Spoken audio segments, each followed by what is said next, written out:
Welcome back. क्रिक masters बकवास में आपका एक बार फिर से स्वागत है। अब आज के मैच की पोस्ट मैच एनालिसिस करते हैं। आज का मैच बांग्लादेश वर्सेस न्यूजीलैंड के बीच खेला गया ग्रुप ए का ये मुकाबला था। और बेसिकली इस मैच को देखा जाए तो ये मैच बहुत सारे पॉइंट ऑफ व्यू से ये मैच इम्पॉर्टेंट था। पाकिस्तान अपने सिनेरियो से भी ये मैच बहुत इम्पॉर्टेंट था। और पाकिस्तान के सिनेरियो से बात करें तो इम्पोर्टेंट था। एक चैंपियंस ट्रॉफी में जो बचे हुए मैचों में, जो ग्रुप ए के बचे हुए मैचों में इंटरेस्ट बना रहे, उसके लिए भी ये मैच बहुत इम्पोर्टेंट था।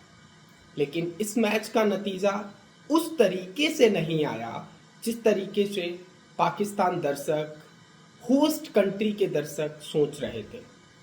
तो फाइनली नतीजा जो आया है, हारा बांग्लादेश, रोया पाकिस्तान। ये हमारी आज की ये लाइन है, हारा बांग्लादेश, रोया पाकिस्तान। तो आज बांग्लादेश और न्यूजीलैंड के मध्य खेला गया ये मुकाबला। न्यूजीलैंड ने बांग्लादेश को 5 विकेट से रौंद दिया। एक सीधा मतलब हारना हराना अलग होता है, एक होता रौंद दिया, बिल्कुल रौंद दिया। तो न्यूजीलैंड ने रौंद दिया। टॉस न्यूजीलैंड ने जीता। बात करते पहले टॉस से स्टार्ट करते। न्यूजीलैंड ने टॉस जीता और पहले गेंदबाजी करने का फैसला लिया। कुछ हद तक ये फैसला बिल्कुल सही था। और बिकॉज जो पिच थी वो थोड़ी स्लो पिच थी, स्लो पेस थी, स्पिन के लिए बहुत मददगार थी। और ऐसा बोला जा रहा था कि शाम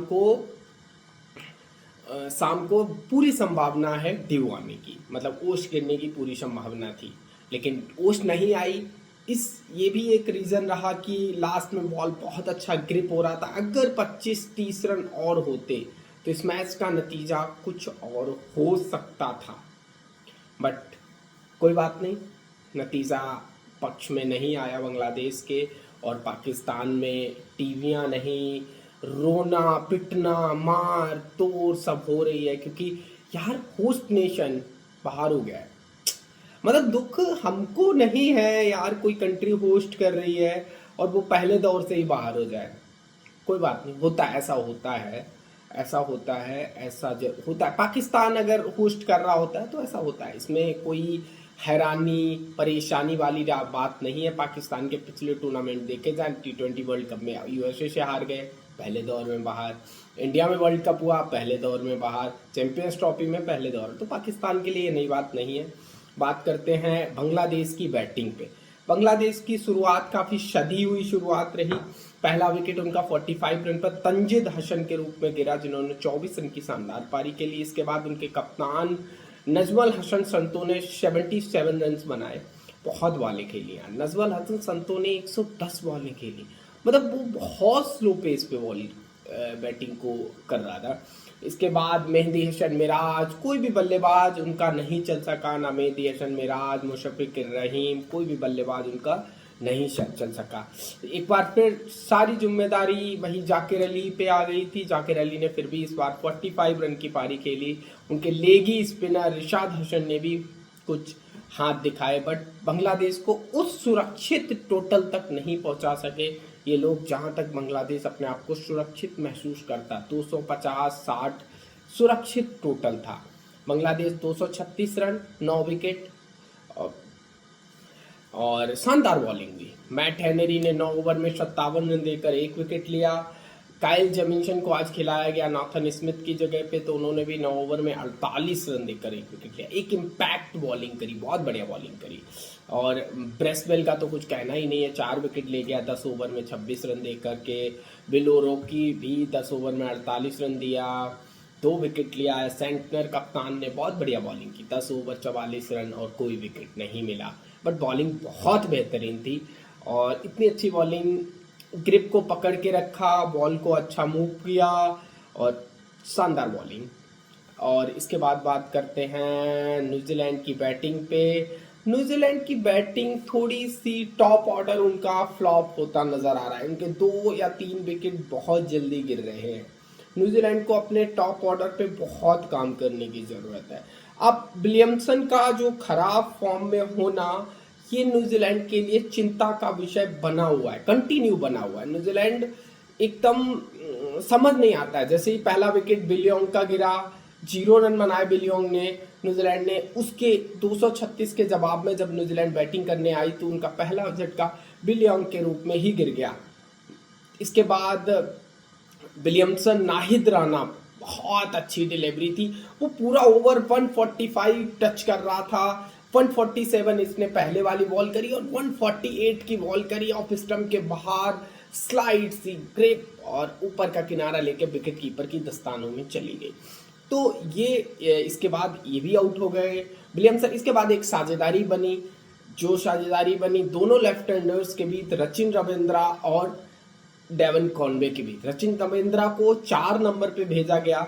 रचिन रविंद्रा ऐसा प्लेयर हो गया जिसको किसी भी नंबर पे खिला दो, ओपनिंग खिला दो, 3 नंबर खिला दो, 4 नंबर खिला दो, 5 नंबर खिला दो, 6 नंबर खिला दो, बस उसे खिला लो, हर नंबर पे रन बनाएगा। हमारे केएल राहुल, कोई बात नहीं, केएल राहुल की बात नहीं करते, दामाद होनी हो उनकी बात नहीं करना, क्योंकि दामाद जी की बात करोगे तो फिर बात अलग हो जाएगी, फाइनल की याद आ जाएगी।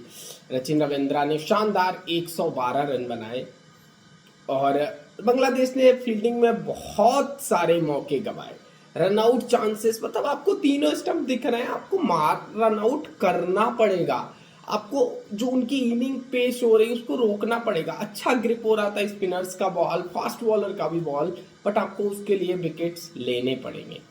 विकेट्स नहीं लिए, इस कारण से बांग्लादेश उस सुरक्षित टोटल को, उस असुरक्षित टोटल को भी बचा नहीं पाया। सुरक्षित टोटल तो 250 के प्लस होता तो वो सुरक्षित होता, बट बांग्लादेश नहीं बताया। टॉम लैथम ने भी शानदार 50 बनाई, शानदार फॉर्म में आ गए हैं टॉम लैथम, एक समय पे बहुत खराब फॉर्म में चल रहे थे 55 रन की पारी के लिए। इसके बाद ब्रेशवेल और ग्लेन फिलिप्स ने मैच को खत्म किया, बट लास्ट के जो 10 ओवर थे वो आपको मैं बताता हूँ बॉल, क्योंकि न्यूजीलैंड को एक्सपेक्टेड था कि ड्यू आएगी, और न्यूजीलैंड को जब एक्सपेक्टेड था तो ड्यू आएगी, इसलिए उन्होंने पहले बॉलिंग करी और ड्यू नहीं आई।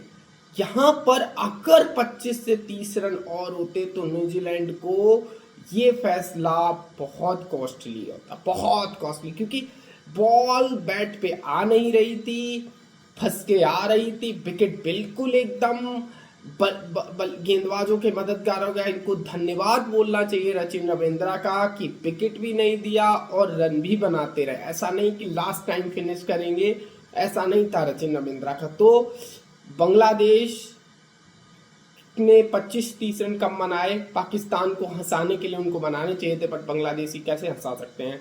तस्किन अहमद ने शानदार बॉलिंग करी, 7 ओवर 2 मेडन 28 रन 1 विकेट। अब बात करते हैं पेश सेंसेशनल नाहिद राणा की, बहुत बेहतरीन बॉलिंग, क्या पेसर है भाई, 9 ओवर 43 रन 1 विकेट, बहुत बढ़िया बॉलिंग, बहुत बढ़िया बॉलिंग, शाबाश। मेहदी हसन मिराज और मुशफिकुर रहीम ने भी बहुत बढ़िया बॉलिंग करी, 10 ओवर 42, 10 ओवर 53, 9 ओवर 58। ये जो रिशाद हुसैन थे ये बहुत महंगे साबित हुए। रिशाद हुसैन की गुगली भी नहीं ग्रिप हो रही थी, और रिशाद हुसैन के ही कारण ये मैच, अगर रिशाद हुसैन और मेहदी हसन मिराज दोनों बॉल को अच्छे से ग्रिप करते तो हो सकता नतीजा कुछ और होता, बट हाँ, नतीजा इन फेवर ऑफ न्यूजीलैंड। और आपको लास्ट अपडेट दे दें, न्यूजीलैंड और इंडिया ग्रुप ए से सेमीफाइनल में क्वालिफाई कर गए हैं, और ये ऑफिशियल है कि पाकिस्तान और बांग्लादेश बाहर हो गए हैं। और इस मैच का मैन ऑफ द मैच कौन रहा, प्लेयर ऑफ द मैच रहे ब्रेशवेल, जिन्होंने 4 ओवर में 4 विकेट लिए और 11-12 रन बनाए, क्रूशियल 11-12 रन बनाए।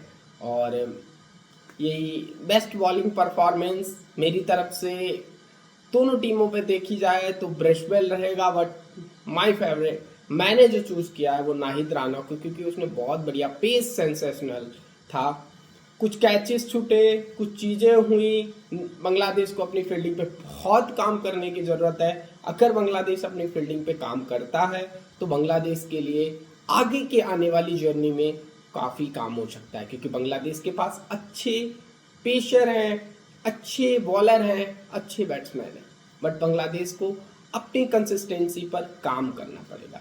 न्यूजीलैंड ने एक बार फिर दिखाया वो आईसीसी टूर्नामेंट के बॉस हैं, और वो सेमीफाइनल्स फाइनल्स में हमेशा जाते रहेंगे।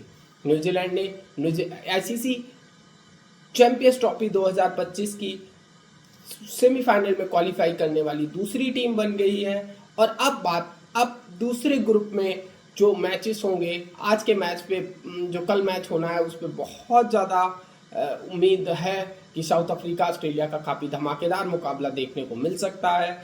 आप लोग बनी रहिए, प्लीज़ लाइक करें, सब्सक्राइब करें और बेल आइकन का बटन दबाएं। सब्सक्राइब करना आपकी बहुत बड़ी जिम्मेदारी है और ये आप सब